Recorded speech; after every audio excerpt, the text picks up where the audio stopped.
I had just buried my wife. I stood there in my dark suit, the fabric heavy against my shoulders, feeling like I was being buried alongside her. The sky was gray that day, not the dramatic, stormy gray you see in movies, but that dull, lifeless gray that makes everything look washed out and hopeless. It matched exactly how I felt inside. My children stood beside me, my son and his wife, their faces masks of grief and obligation. They had loved her too. Of course they had, but they had their own lives, their own families to return to. For me, there was nothing to return to, just an empty house filled with memories and silence. Please tell me your name, where you're watching from, and don't forget to subscribe to this channel as part of your great support. And then the phone rang. I almost didn't answer it. Who calls someone at their wife's funeral? What kind of person has such little respect for grief, for the sacred ritual of saying goodbye? But something made me look at the screen. Maybe it was instinct. Maybe it was fate. Her boss's name glowed there in the dim afternoon light.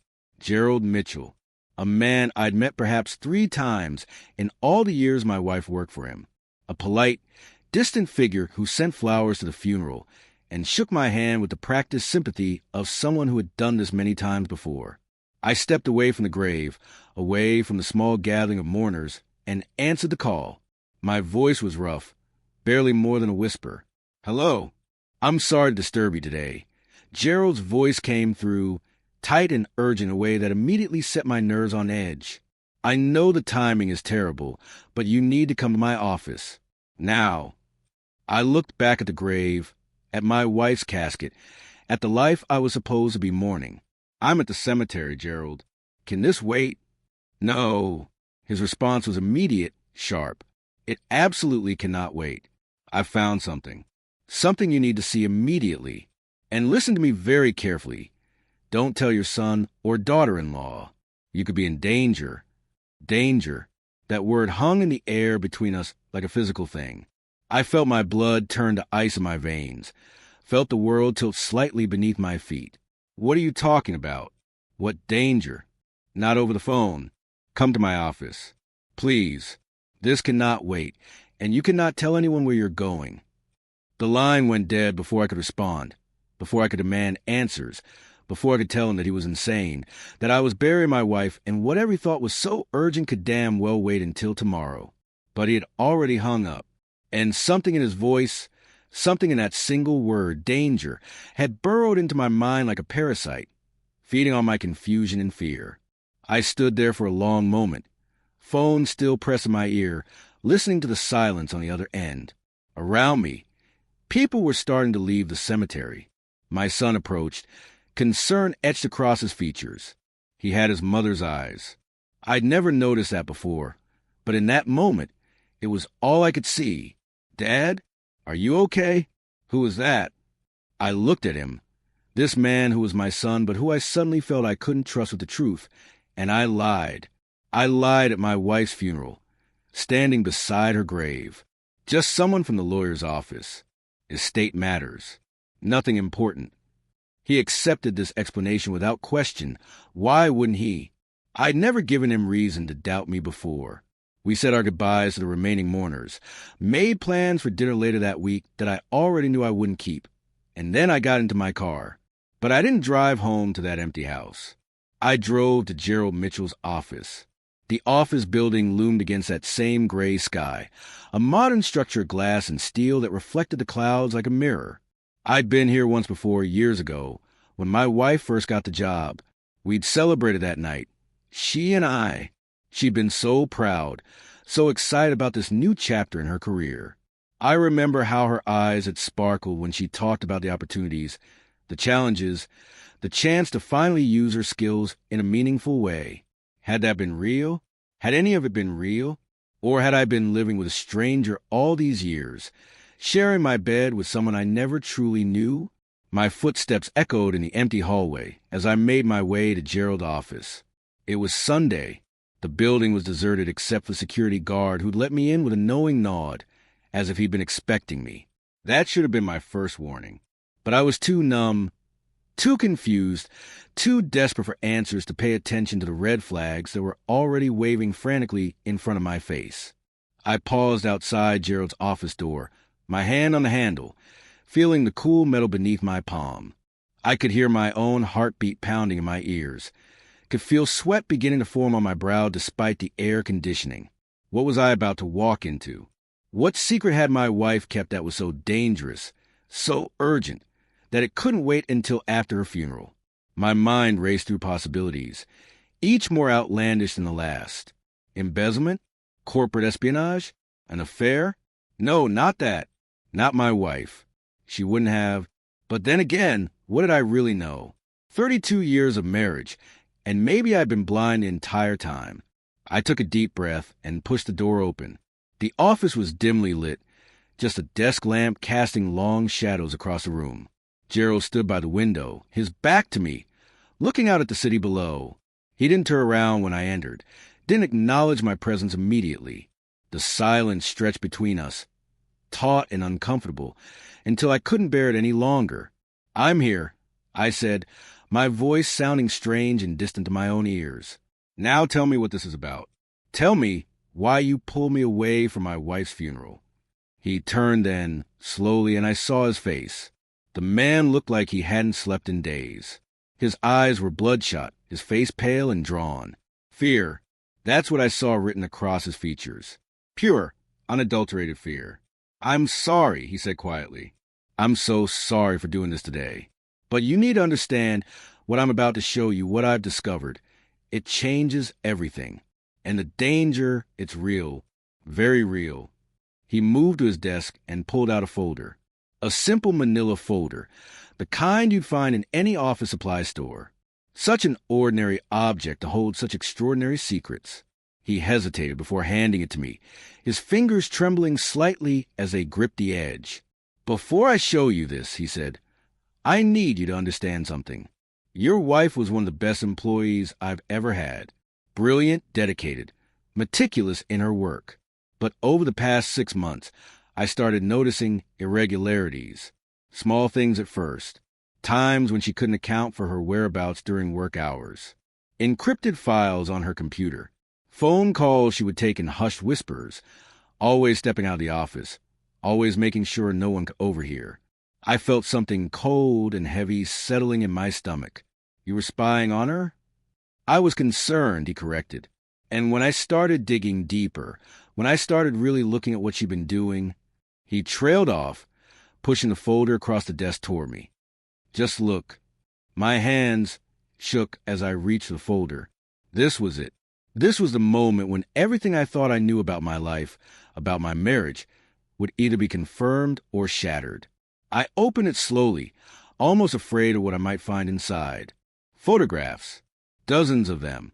My wife, in places I didn't recognize, with people I'd never seen before. My wife, entering buildings in the middle of the night. My wife, exchanging packages with strangers in parking garages. My wife, meeting with individuals whose faces have been circled in red, with handwritten notes beside them. Known associate of organized crime. Suspected money laundering. Under federal investigation. I couldn't breathe. The room seemed to spin around me as I flipped through page after page of evidence that the woman I'd loved, the woman I just buried, had been living a double life. A life I knew nothing about. How? I couldn't even form the question. "How long have you known about this?" 3 months, Gerald admitted. "I've been trying to figure out what to do, who to tell. I couldn't go to the authorities without more proof. I couldn't confront her without putting myself at risk. And then she got sick. The cancer. It had come on so suddenly, so aggressively. 6 months from diagnosis to death. 6 months of hospital visits and chemotherapy and watching her waste away. 6 months during which I'd held her hand and told her everything would be okay, never knowing that she was carrying secrets that could destroy us both. "There's more," Gerald said quietly, and I couldn't imagine what could possibly be worse than what I'd already seen. But he pulled out another document, this one typed on official-looking letterhead. 2 days before she died, she had a visitor at the hospital. I found this in her desk after the funeral arrangements had been made. I took the paper with numb fingers and read the words that would change everything. It was a statement, written in my wife's handwriting, weak and shaky but unmistakably hers. A confession. She detailed everything. How she'd been recruited 5 years ago by a man named Vincent Caruso, how she'd been laundering money to the company's accounts, how she'd been passing information to criminal organizations, how she'd been living this double life, while I slept peacefully beside her every night, completely oblivious. But that wasn't the worst part. The worst part came at the end of the confession, in those final paragraphs that made my heart stop. I thought I was protecting my family, she'd written.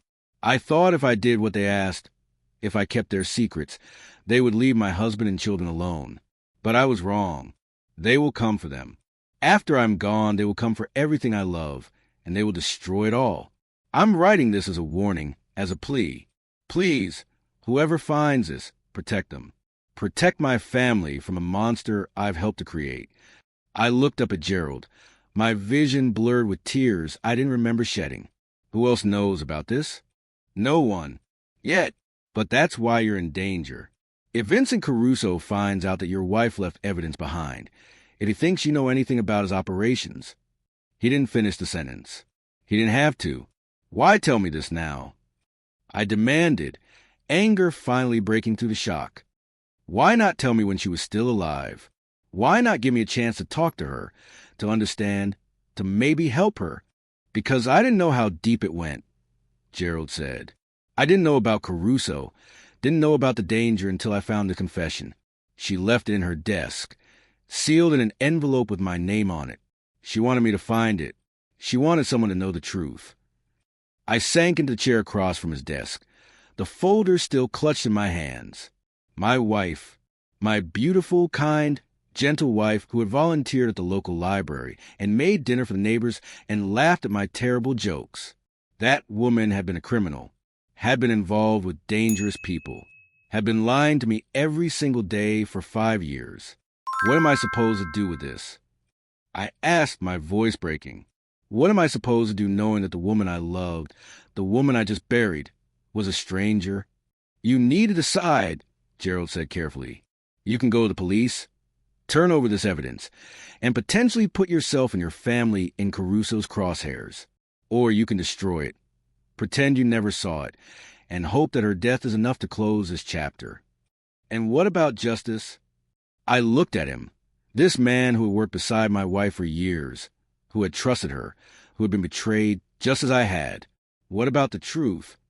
The truth, Gerald said slowly, is that your wife is dead.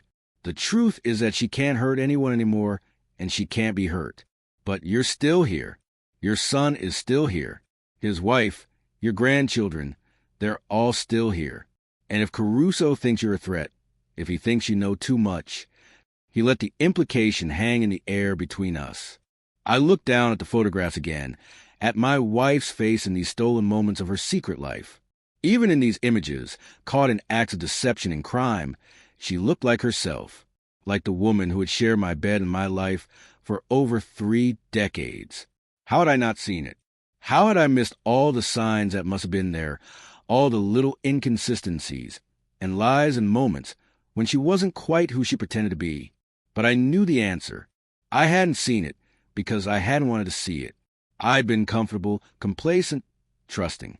I believed in the fairy tale of our marriage, in the story we told ourselves and everyone else. And now that story was revealed to be nothing but fiction, carefully constructed and maintained by a woman I never truly knew. There's something else, Gerald said, and I almost laughed because of course there was something else. Of course this nightmare wasn't over yet. In her confession, she mentions a safety deposit box. She says there's evidence there, proof of Caruso's operations, documentation of everything she'd been involved in. She wanted it found, wanted to bring him down, but she was too afraid to do it herself. Where? The word came out as barely a whisper. First National Bank, downtown. Box number 237. She left the key in her desk. He pulled out a small brass key and placed it on the desk between us. The question is, what are you going to do with it? I stared at that key, that tiny piece of metal that represented my wife's final act of rebellion, her last attempt at redemption. She'd been a criminal. Yes, she'd been a liar and a betrayer. But in the end, She tried to do the right thing. She tried to protect us, to stop the man who had corrupted her, to leave behind something that might bring justice even if she couldn't live to see it. I need time, I said finally. I need to think about this.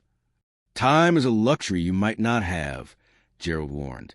If Caruso knows about that box, if he has any idea that your wife left evidence behind, then why hasn't he come for it already? I challenged. Why hasn't he torn apart her desk, searched our home, done whatever it takes to find it? Maybe he doesn't know, Gerald suggested. Maybe he thinks she was loyal until the end. Maybe he thinks her death was convenient timing, that she took his secrets to the grave. He paused. Or maybe he's watching, waiting, seeing if anyone comes looking for answers. The thought sent a chill down my spine. I looked toward the window, half expecting to see someone watching us from the building across the street. How paranoid had my life become in the span of a single afternoon. This morning, I'd been a grieving widower. Now I was a potential target, sitting in a dark office with evidence of crimes I didn't commit, trying to decide whether to seek justice or save my own skin. I buried my wife today, I said, standing up slowly, my legs shaky beneath me. I stood beside her grave and said goodbye to the woman I thought I knew.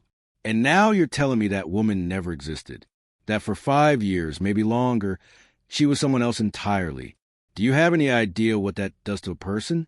Do you have any concept of how completely that destroys everything you thought was real?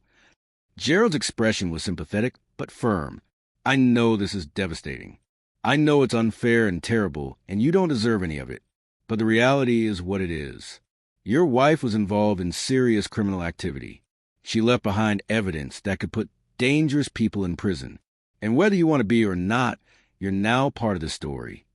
I picked up the key, feeling its weight in my palm. Such a small thing to carry such enormous consequences. I need to go. I don't know what I need to do. Be careful, Gerald said as I moved toward the door. Watch for anyone following you.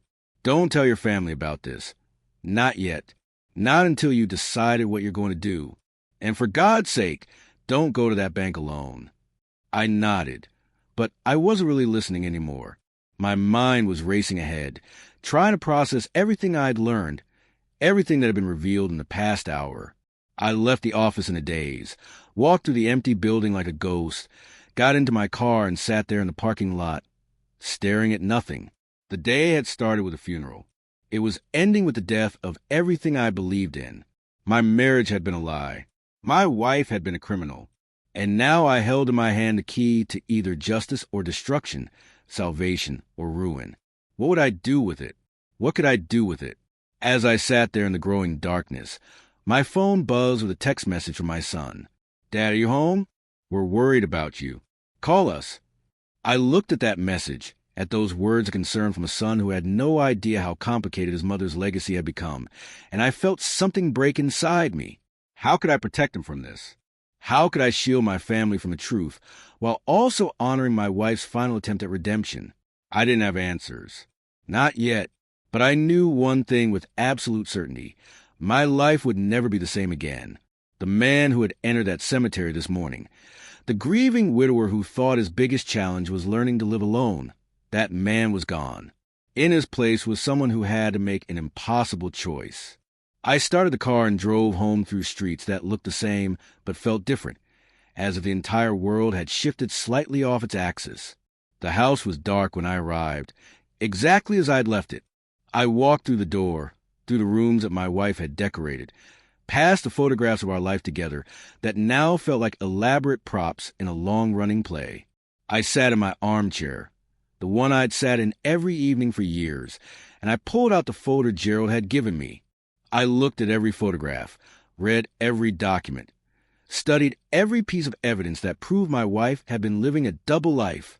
And as I read, as I absorbed the full scope of her deception, I felt something unexpected rising inside me. Not just anger, though that was there. Not just betrayal, though I felt that keenly. But also understanding. In her confession, she'd written about how they'd threatened her family, how they'd made it clear that if she didn't cooperate, if she didn't do exactly as they asked, we would all pay the price. She'd been protecting us. In her own twisted, misguided way, she'd been trying to keep us safe. Did that excuse what she'd done? Did that make the lies and the crimes and the deception acceptable? I didn't know. I honestly didn't know. All I knew was that the woman I'd loved had been caught in an impossible situation, had made terrible choices, and had ultimately tried to make it right, even if she'd failed. The key sat on the table beside me, gleaming in the lamplight. Inside that safety deposit box was everything Caruso had done, every crime he'd committed, every person he'd hurt. It was justice waiting to be served. But it was also a target painted on my back and on the backs of everyone I loved. What would I do with it? That was a question that haunted me as night fell and the house grew colder and emptier around me. Would I be brave enough to pursue justice, even at the risk of my own safety? Or would I take the coward's way out, destroy the evidence, and spend the rest of my life wondering what might have been if I'd had the courage to do what was right? I thought about my wife, about the woman she'd been before all of this started. Had that version of her ever really existed? Or had I just imagined her, created a fantasy version of my spouse that bore little resemblance to reality? These were questions I might never be able to answer, mysteries that would haunt me for the rest of my days. But one thing was clear, I couldn't run from this. I couldn't pretend I hadn't seen what I'd seen, hadn't learned what I'd learned. The truth was out there now, existing in the world, demanding to be acknowledged and addressed. And I, whether I wanted to be or not, was the keeper of that truth. Tomorrow I would have to decide. Tomorrow I would have to choose between safety and justice, between protecting my family and honoring my wife's memory. Tomorrow, everything would change again. But tonight, I sat alone in the darkness, holding the key to secrets I'd never wanted to know, grieving not just for the wife I'd lost, but for the marriage I thought I had, the life I believed was real, the future I'd imagined for myself. There are moments in life when everything changes in an instant. This was mine. And whatever came next, whatever choice I made, whatever consequences followed from this day, there would be no going back. The man I'd been this morning was gone forever, buried alongside his wife and his illusions. What remained was this, the truth, terrible and undeniable, the choice, impossible and urgent, and the knowledge that sometimes the people we love most are the ones we never really know at all. The story doesn't end here. How could it? I still have that key. I still have those documents. And somewhere out there, Vincent Caruso is still operating, still hurting people, still believing he's untouchable. My wife's confession sits in my desk drawer, a bomb waiting to explode and take everything with it. Tomorrow, I'll have to decide what to do with it all. Tomorrow, I'll have to become either a hero or survivor, either the man who brings justice or the man who chooses to live in ignorant peace. Tomorrow, everything I thought I knew about courage and love and loyalty will be tested in ways I never imagined. But that's tomorrow's problem. Tonight, I mourn.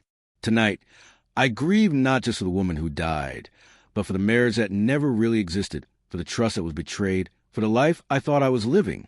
And in the morning, when the sun rises on this new reality, I'll have to figure out who I am in this story.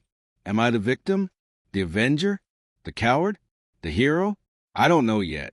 All I know is that the phone call that changed everything came on the day of my wife's funeral, and nothing will ever be the same again. The real mystery is just beginning.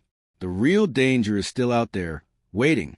And I, a 56-year-old man who thought his biggest challenge was learning to cook for one, am somehow at the center of it all. What happens next? Even I don't know. But I can promise you this. Whatever choice I make, whatever path I take, it will be one I'll have to live with for the rest of my life. There are no easy answers here. No clear right or wrong. Just impossible decisions and their inevitable consequences. So I sit here in the darkness, the key heavy in my hand, the truth heavy on my heart, and I wonder, what would you do if you discovered that everything you thought you knew was a lie, that the person you loved most in the world had been deceiving you for years, that you held in your hands the power to bring justice, but also to bring danger to everyone you care about? What would you do? That's the question that will define the rest of my life. That's the choice that will determine who I really am beneath all the layers of comfortable routine and unquestioned assumptions. Tomorrow, I'll have my answer. Tomorrow, I'll take the next step in this nightmare that began with a phone call and a funeral and a secret that was too big to stay buried. But tonight, I'm just a man who lost his wife twice. Once to cancer, and once the revelation that she was never really who I thought she was. And that, somehow, is the greatest tragedy of all. Don't forget to like, comment to share your thoughts, and subscribe to this channel.